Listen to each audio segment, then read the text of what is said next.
మన swag cinema ఎవరెవరు చూడాలంటే ఫస్ట్ డే ఫస్ట్ షో చూడాలని అల్లాడిపోయే టీఎఫ్ఐ బానిసలు చూడాలి. సినిమాకి వెళ్ళిన వెంటనే టైటిల్ని ఫోటో తీసి పెట్టే టెక్నికల్ గీక్స్ చూడాలి. పీవీఆర్లో ఎక్కువ యాడ్లు వేసి దొబ్బుతాడని ఫీల్ అయి పావుగంట లేటుగా సినిమా మొదలైన తర్వాత రీచ్ అయ్యే బ్యాచ్ చూడాలి.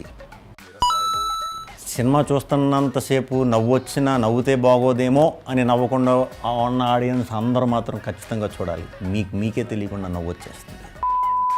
థియేటర్లో కార్నర్ సీట్లలో టికెట్లు బుక్ చేసుకుని వెళ్ళే లోయో బ్యాచ్ కంపల్సరీ చూడాలి. సినిమా స్టార్ట్ అయిన పావుగంటకు వచ్చి మొహం మీద టార్చ్ చేసి చూసే జాంబీ బ్యాచ్ చూడాలి. హీరోతో సంబంధం లేకుండా ఏ సినిమా అన్నా చూసే మ్యూచువల్ బ్యాచ్ మీరు కంపల్సరీ చూడాలి.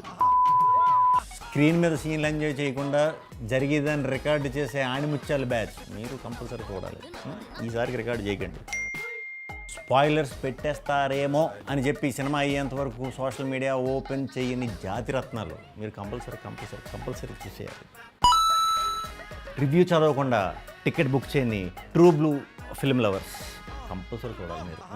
స్నాప్చాట్లో స్ట్రీక్ పడుతుందేమో అని కంగారు పడిపోయే జెన్జీ బ్యాచ్ నుంచి కార్తీక దీపం సీరియల్ చూసిన తర్వాత ఎఫెక్ట్ అయిన చాలామంది ఫ్యామిలీస్ అందరూ కూడా చూడాలి, చూస్తారు.